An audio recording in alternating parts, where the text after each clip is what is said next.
이 시간 함께 나눌 은혜의 말씀은 창세기 22장 3절부터 13절의 말씀입니다. 이제 제가 하나님의 말씀을 봉독해 드립니다. 아브라함이 아침에 일찍이 일어나 나귀의 안장을 지우고 두 종과 그의 아들 이삭을 데리고 번제에 쓸 나무를 쪼개어 가지고 떠나 하나님이 자기에게 일러주신 곳으로 가더니 제3일에 아브라함이 눈을 들어 그곳을 멀리 바라본지라. 이에 아브라함이 종들에게 이르되 너희는 나귀와 함께 여기서 기다리라. 내가 아이와 함께 저기 가서 예배하고 우리가 너희에게로 돌아오리라 하고, 아브라함이 이에 번제 나무를 가져다가 그의 아들 이삭에게 지우고 자기는 불과 칼을 손에 들고 두 사람이 동행하더니, 이삭이 그 아버지 아브라함에게 말하여 이르되 내 아버지여 하니, 그가 이르되 내 아들아 내가 여기 있노라. 이삭이 이르되 불과 나무는 있거니와 번제할 어린 양은 어디 있나이까? 아브라함이 이르되 내 아들아 번제할 어린 양은 하나님이 자기를 위하여 친히 준비하시리라 하고, 두 사람이 함께 나아가서 하나님이 그에게 일러주신 곳에 이른지라. 이에 아브라함이 그곳에 제단을 쌓고 나무를 버려놓고 그의 아들 이삭을 결박하여 제단 나무 위에 놓고 손을 내밀어 칼을 잡고 그 아들을 잡으려 하니, 여호와의 사자가 하늘에서부터 그를 불러 이르시되 아브라함아 아브라함아 하시는지라. 아브라함이 이르되 내가 여기 있나이다 하매, 사자가 이르시되 그 아이에게 네 손을 대지 말라. 그에게 아무 일도 하지 말라.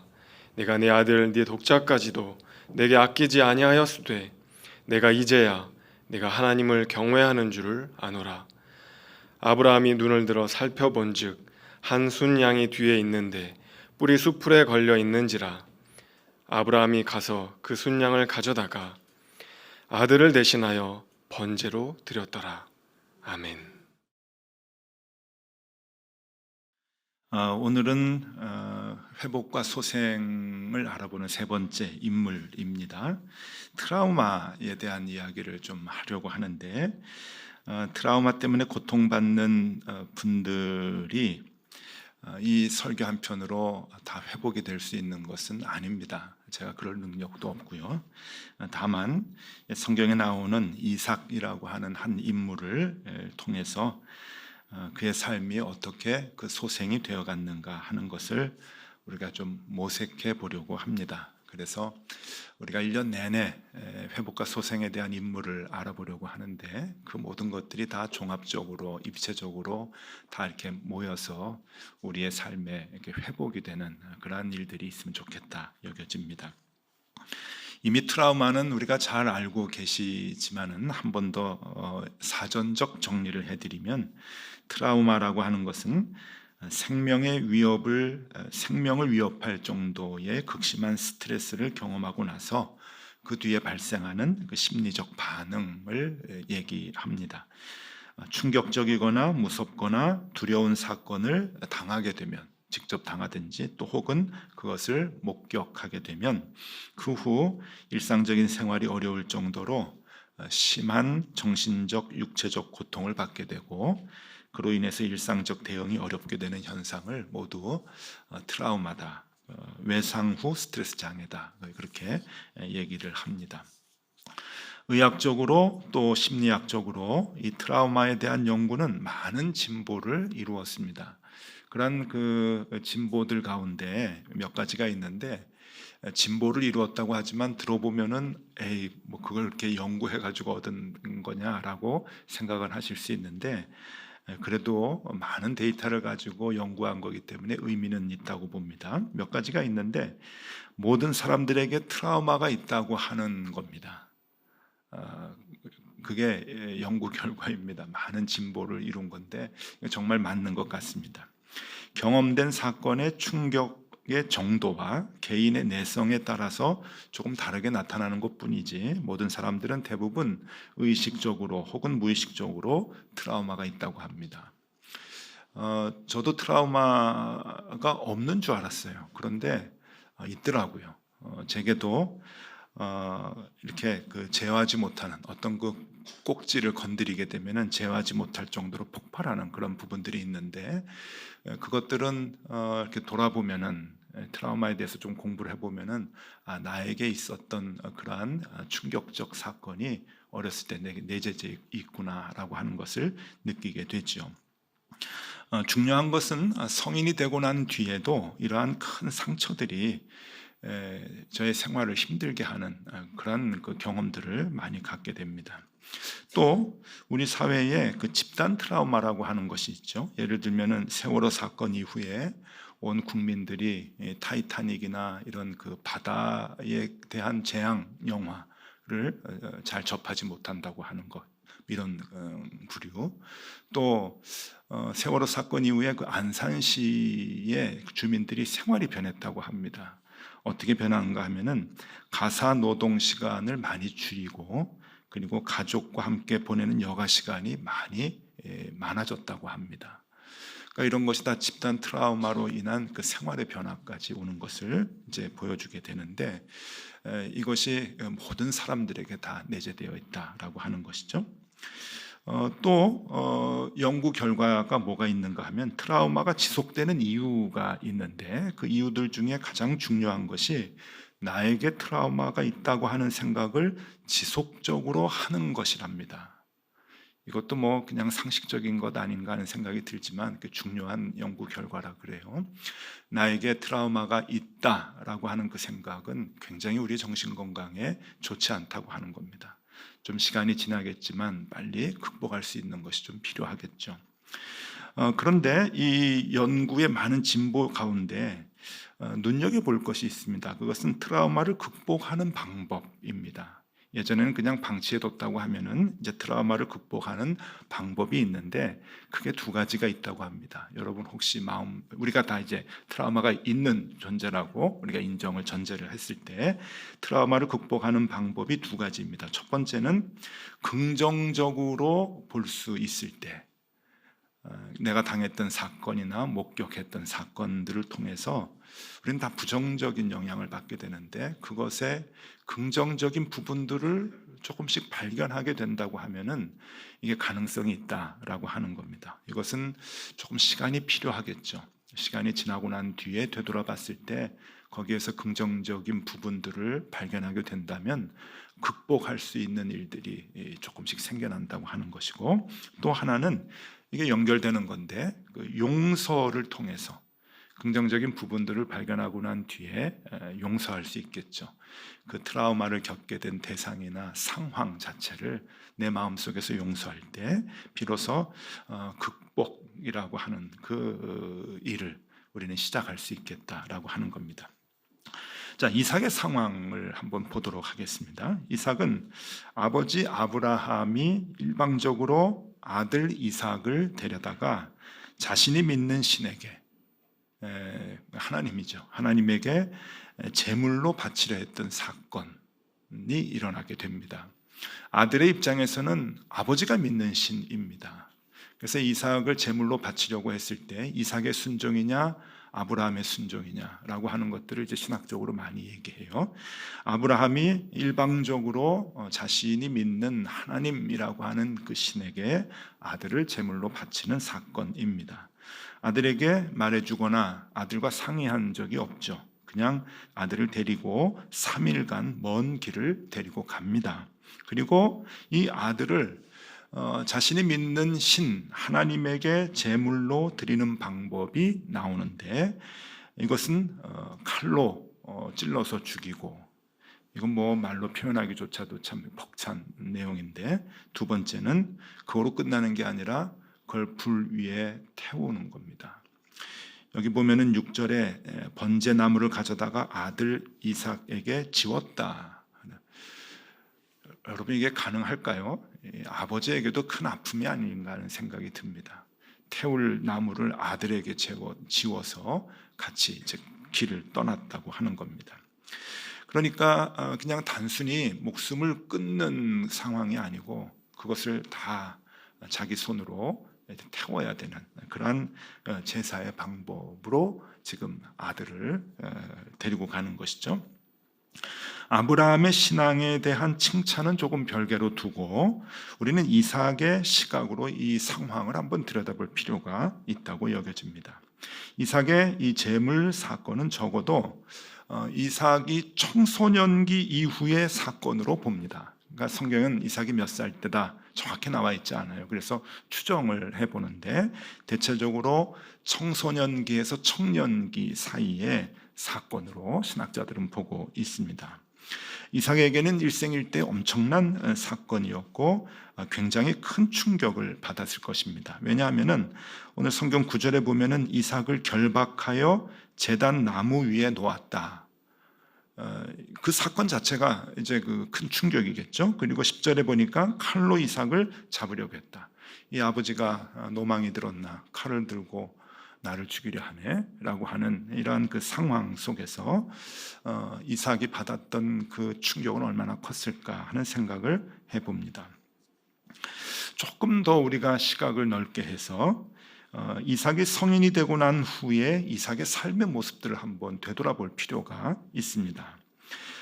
이삭은 결혼을 언제 했는가 하면은 40에 합니다. 나이 40에 결혼을 하고 자녀를 언제 낳는가 하면은 60에 낳습니다. 옛날에는 뭐 100살 이상씩 살았으니까 뭐 그렇게 될 수 있겠거니 생각을 하지만 그 당시에 보편적으로 보면은 굉장히 이 늦게 가는 인생이라고 볼 수가 있죠. 물론 그 아버지 이삭은 100세, 아버지 아브라함은 100세 이삭을 낳았지만 그건 특별한 케이스고 보편적인 상황에서 젊어서 결혼을 하고 아이를 계속 낳는 것이 그 당시의 모습이라고 한다면 나이 40에 결혼하고 60에 아이를 낳는 것은 굉장히 뭔가가 조금 문제가 있다라고 그렇게 보여지는 상황이기도 합니다. 창세기 25장 20절 말씀입니다. 이삭은 40세에 리브가를 맞이하여 아내를 삼았으니 리브가는 밧단 아람의 아람 족속 중 부두엘의 딸이요 아람 족속 중 라반의 누이였더라. 40세에 이제 아내를 맞이합니다. 창세기 25장 25절 26절 말씀입니다. 먼저 나온 자는 붉고 전신이 털옷 같아서 이게 이제 이삭이 쌍둥이를 낳는 장면이에요. 이름을 에서라 하였고 후에 나온 아우는 손으로 에서의 발꿈치를 잡았으므로 그 이름을 야곱이라 하였으며 리브가가 그들을 낳을 때에 이삭이 60세였더라. 결혼하고 나서도 20년 동안 아이를 낳지 않다가 이제 20년 만에 귀한 아들 쌍둥이 둘을 낳게 됩니다. 아마 자식을 낳는 것이 쉽지 않았겠다 하는 생각이 들 정도이지요. 근데 이런 상황들을 보면은 이삭이 매우 수동적으로 움직이는 의욕 없는 사람으로 비춰질 수도 있습니다. 그래서 어떤 분은 이렇게 얘기합니다. 자기 앞가림 잘 못하는 인물이 바로 이삭이지 않았는가 그렇게 얘기를 합니다. 또 성격은 굉장히 내성적이죠. 창세기 24장 63절입니다. 창세기 24장을 결혼장이라고 우리 흔히 얘기해요. 이삭이 결혼하는 장면을 쭉 길게 보여주는데 63절입니다. 이삭이 저물 때 들에 나가 묵상하다가 눈을 들어보매 낙타들이 오는지라. 이 낙타에 누가 타냐면 자기 아내들 리브가가 이제 오는 거예요.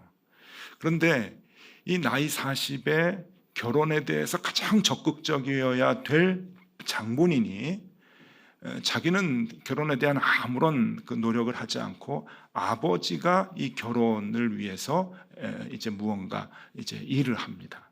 우리가 잘 아시죠? 아버지가 종을 이제 보내서 신부감을 구해오라고 이제 하고서 그럴 때 아들이 직접 가지 않고 아들은 남아 있습니다. 이삭은 남아 있어가지고 여기서 뭘 했냐면은 들에 나가 묵상하고 어떤 분들은 이제 긍정적으로 봐요. 늘 기도를 했다. 이삭은 기도한 사람이다라고 하는데 이건 조금 그 긍정적인 면도 있지만 부정적인 면도 있습니다. 왜냐하면은 여러분 반대로 아내들 리브가를 생각해 보세요. 리브가는 그냥 아브라함의 종의 말만 듣고 집을 떠납니다. 결혼하겠다고. 그때 이삭에 대한 아무런 정보가 없어요. 사진도 없어요. 누군지도 몰라요. 그런데 그냥 그 사람에게 내 인생을 맡기겠다, 결혼하겠다고 아브라함의 종을 따라서 이삭의 집으로 지금 오는 거잖아요. 그러한 그 열정적인 모습을 보면은 이 모습은 여성보다는 남성이 더 가져야 되는데 이삭은 지금 가만히 앉아서 묵상하고 기다리고 있고 여성은 적극적으로 오고 있고 하는 그런 모습을 보면은 조금 내성적이지 않는가 하는 생각을 합니다. 창세기 26장 20절에서 21절에 보면은 아브라함이 죽고 난 뒤에 그 지역의 목자들이 와서 우물을 뺏어가요. 그러니까 재산을 뺏어가는 거죠. 근데 그것을 다 양보하고 다른 데로 자꾸 피신을 해 갑니다.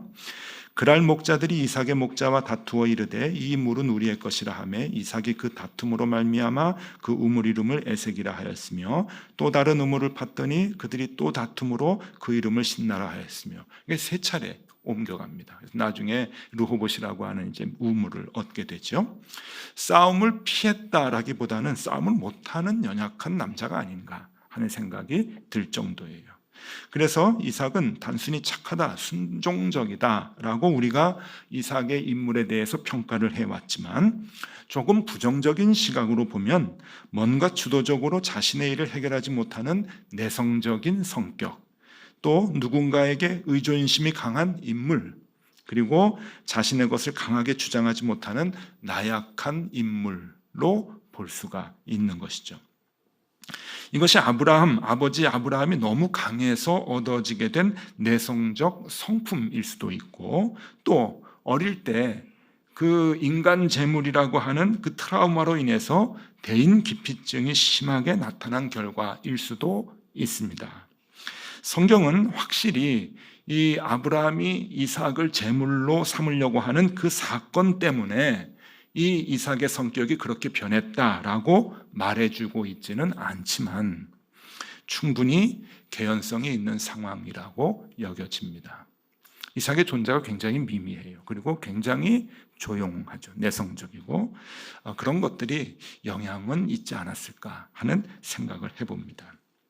그런데 그럼에도 불구하고 자신에게 주어진 인생의 의미를 꽤 잘 살았던 인물입니다. 이삭을 향한 하나님의 계획을 이삭은 모두 잘 완수했던 것을 볼 수가 있죠. 이삭의 삶이 하나님의 계획 속에서 크게 엇나가지 않았습니다. 그래서 결국은 하나님이 아브라함의 가문을 통해서 계획하신 이스라엘 백성을 만드시는 일에 이삭은 충실하게 순종을 하고 그 일을 잘 감당을 했던 인물이 되죠. 어떻게 이것을 감당할 수 있었을까?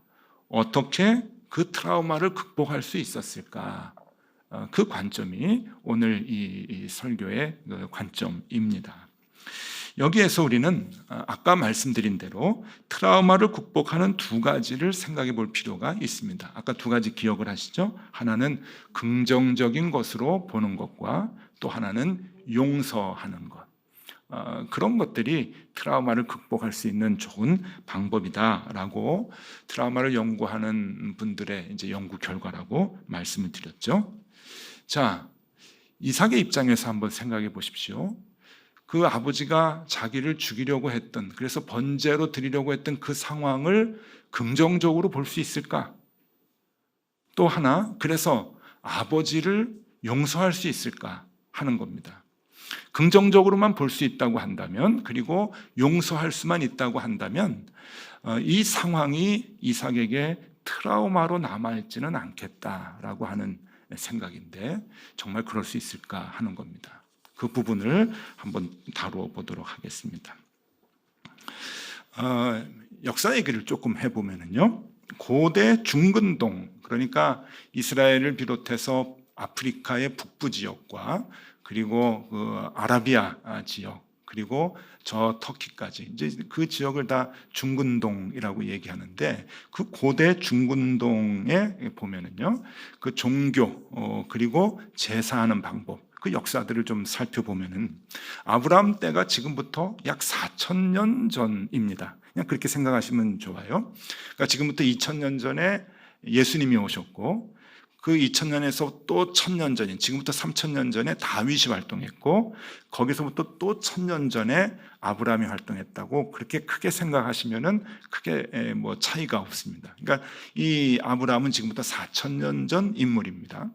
4,000년 전에 고대 중군동의 상황들을 보면은 거기에서 있었던 사람들이 어떤 우상을 숨겼고 어떻게 제사를 드렸는가, 자신과 부족들이 믿었던 그 많은 우상들이 있는데 그 우상들에게, 신들에게 어떤 제사를 드리는 것이 그때 그 공통적인 행위였는가 하면은 대개 인간을 제물로 드렸습니다.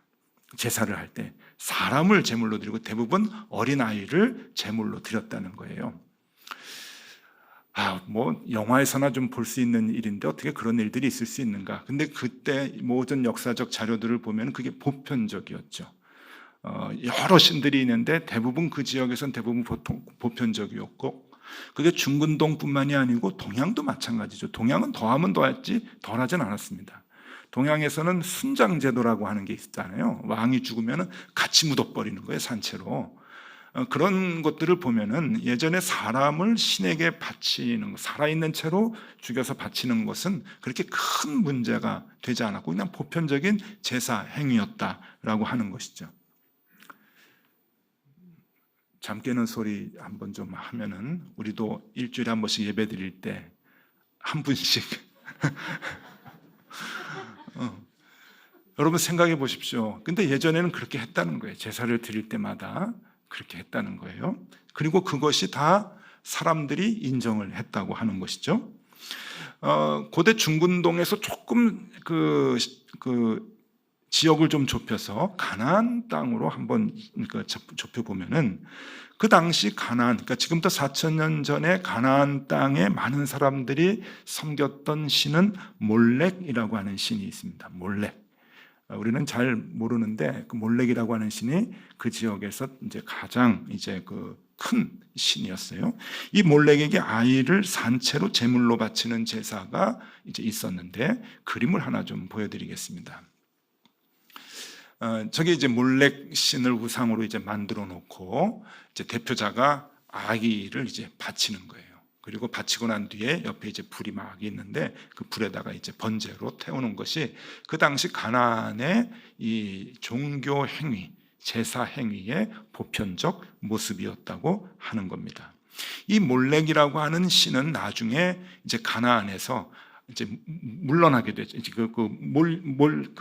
뭐라 그럽니까? 이제 그 가나안에서 이제 이스라엘 백성들이 이제 물리쳐가지고 암몬으로 이제 넘어갑니다. 그래서 암몬의 이제 신이 되는데, 그럼에도 불구하고 아브라함이 가나안 지역에 갔을 때는 아브라함이 이방인이잖아요. 원래 가나안 사람들이 많았고, 그리고 그 지역에 또 아브라함이 이전부터 살았던 이 하란이라고 하는 지역도 보편적으로 다 아이들을 제물로 산채로 바치는 일들이 성행했던 때입니다. 그래서 성경에서도 그런 제사를 하나님께서 자꾸 막으셔요. 레위기 18장 21절에 보면은 이렇게 나옵니다. 너는 결단코 자녀를 몰렉에게 주어 불로 통과하게 함으로 내 하나님의 이름을 욕되게 하지 말라. 나는 여호와이니라. 몰렉에게 대한 신에게 이 불로 번제로 드리지 말아라 하는 거예요. 이게 그 불로 주어서 통과하지 말게 하라고 했는데 표준 세번역에는 원문 정확하게 번역을 합니다. 너는 내 자식을 몰렉에게 희생제물로 바치면 안 된다. 그렇게 나와요. 레위기 20장 2절에 또 나옵니다. 너는 이스라엘 자손에게 또 이르라. 그가 이스라엘 자손이든지 이스라엘에 거류하는 거류민이든지 그의 자식을 몰렉에게 주면 반드시 죽이되 그 지방 사람들이 돌로 칠 것이요. 몰렉에게 자녀를 산제사로 드리지 못하게 하는 거예요. 하나님이 너무너무 싫어하시는 거죠. 신명기 12장 31절입니다. 내 하나님 여호와께서는 내가 그와 같이 행하지 못할 것이라. 그들은 여호와께서 꺼리시며 가증히 여기시는 일을 그들의 신에게 행하여 심지어 자기들의 자녀를 불살라 그들의 신들에게 드렸느니라. 그러니까 자꾸 가나안 땅에서 이런 일들이 벌어지게 되니까 몰렉 신에게 아이를 바쳐서 뭐 동네에서 뭐 제비를 뽑았든지 하여튼 아이를 산채로 바쳐서 제사 드리는 일들이 너무 많으니까 모세가 그 모세오경을 쓸 때 하나님께서 명령을 하시는 거예요. 아이를 산채로 바치는 일을 못하게 하라.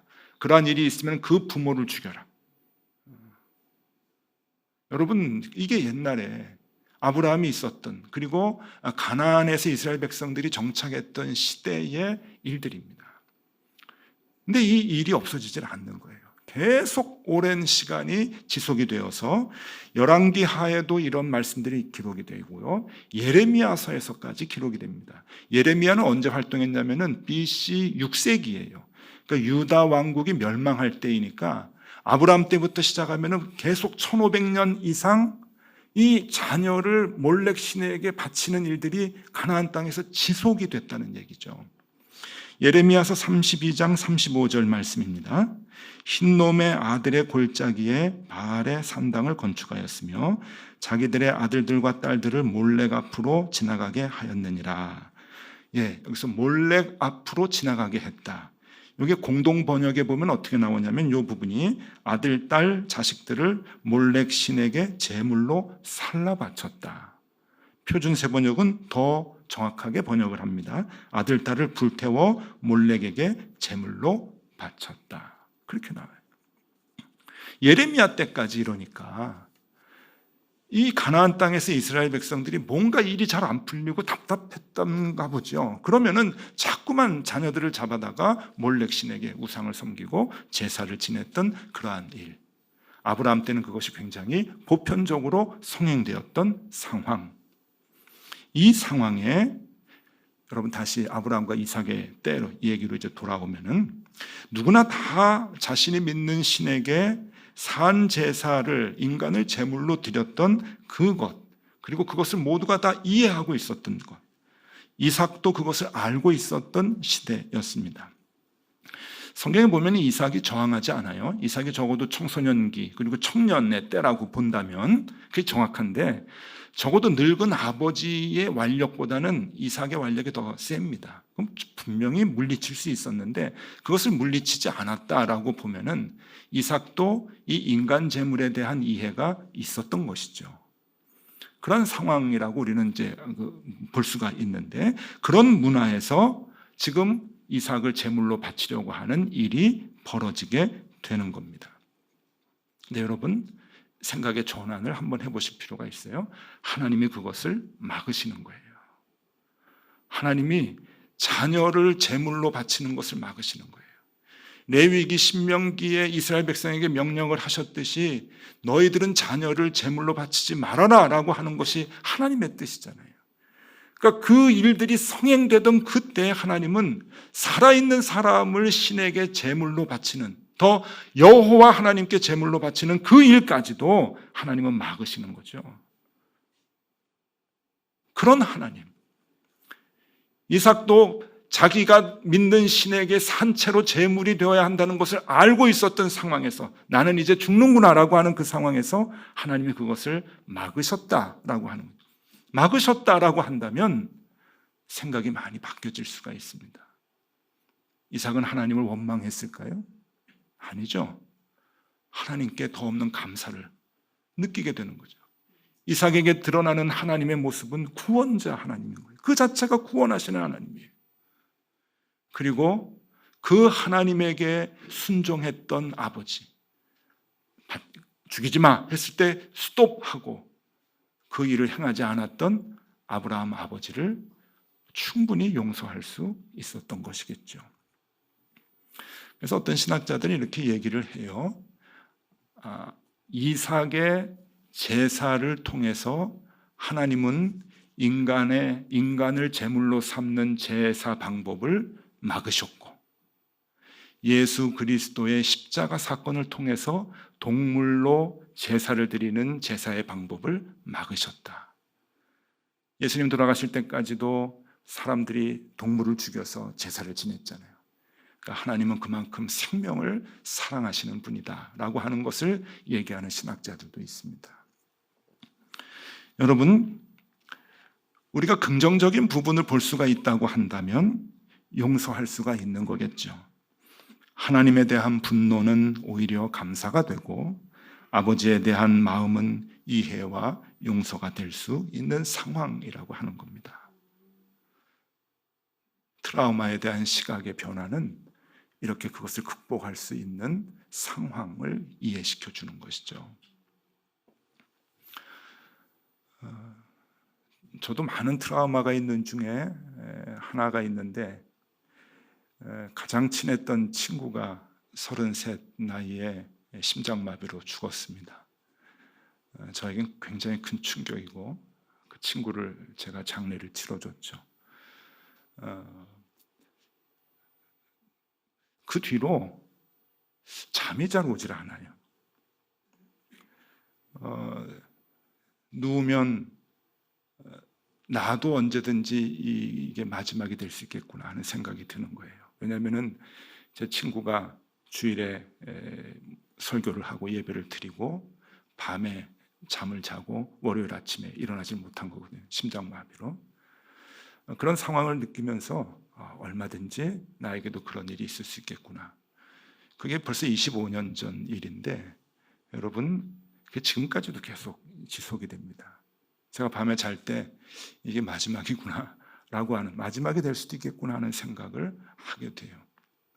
근데 저는 이게 트라우마라고 생각하지 않습니다. 왜냐하면 분명히 저에겐 큰 충격임에도 불구하고 이건 저에게 많은 유익을 주는 긍정적인 부분들이 있어요. 왜냐하면 목회를 바르게 할 수 있도록 하나님이 매일매일 저에게 채찍질 하시는 것 같아요. 욕심껏 하지 않고, 욕심대로 하지 않고, 내일 죽을 수도 있고 오늘 눈을 감으면 내일 눈을 못 뜰 수도 있다고 하는 그 상황이 욕심을 내려놓고 하루하루 주어진 일에 최선을 다할 수 있는 그러한 자세를 저에게 주는 거죠. 그것만으로도 그 충격들을 극복할 수가 있는 거예요. 견디기 힘든 트라우마로 인해서 일상이 어려운 분들에게는 모든 상황을 긍정적으로 보라는 제안이 아무런 의미가 없을 수도 있습니다. 아니, 아무런 의미가 없는 것을 넘어서 더 아픔을 가중하게 하는 말이 될 수도 있을 것입니다. 그러나 여러분, 한 가지 분명한 것은 우리가 갖고 있는 이 트라우마는 극복하려는 노력이 없이는 극복되지 않는다는 것입니다. 아주 작은 부분이라도 트라우마는 긍정적으로 보려고 하지 않는 이상 계속 우리를 더 힘들게 할 것입니다. 하나님은 우리를 상처 가운데 내버려 두지 않으시는 분입니다. 오히려 그 상처를 통해 무언가를 이끌어 가시는 분입니다. 그것을 볼 수만 있다면 우리는 하나님의 계획을 이루어드리는 의미 있는 삶을 훌륭히 살 수 있게 될 것입니다. 이삭의 모습이 우리에게 그것을 가르쳐 주고 있습니다. 여러분, 설교 서두에도 말씀드렸듯이 이 한 편의 설교가 우리의 모든 상처를 다 치유해 줄 수는 없습니다. 그러나 노력해 보시죠. 힘든 상처들 가운데 긍정적인 부분들을 캐낼 수 있으면 좋겠습니다. 지금은 안 되더라도 시간이 조금씩 더 흘러가면서 여기에 있는 긍정적 의미들이 우리에게 의미 있게 다가올 때 그만큼 우리는 아픔을 극복해낼 수 있을 것입니다. 하나님이 여러분들의 상처를 그때까지 보듬고 안고 함께 동행하실 수 있기를 소망합니다. 기도하겠습니다. 하나님 아버지, 견디기 힘든 상처들이 우리에게도 있습니다. 그러나 그 안에도 은혜가 있음을 보게 하시고 하나님의 계획이 있음을 조금씩 알아가게 하여 주시옵소서. 우리의 인생에 하나님의 섬세한 개입이 있다는 것이 하나님에 대한 원망으로 더 큰 상처가 되지 않게 하여 주시고 감사의 조건으로 조금씩 바뀌게 하여 주시옵소서. 예수 그리스도 이름으로 기도드리옵나이다. 아멘.